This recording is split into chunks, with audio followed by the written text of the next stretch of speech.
You ask Tiger to solve. This deals with linear equations with one unknown. The final result is v equals 19/22. Let's solve it step by step. Simplify the expression. Expand the parentheses. Multiply the coefficients.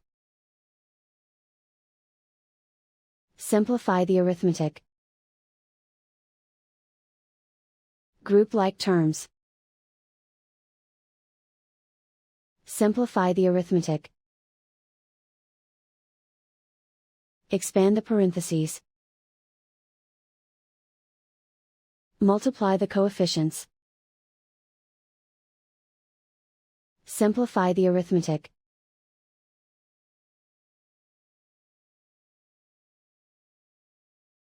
Group all v terms on the left side of the equation.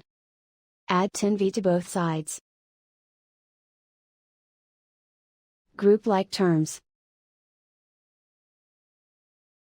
Simplify the arithmetic.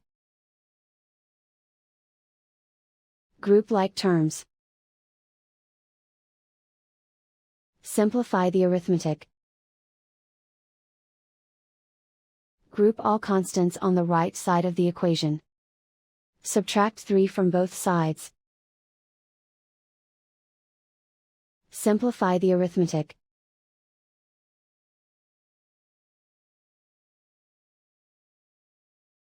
Isolate the v. Divide both sides by 22.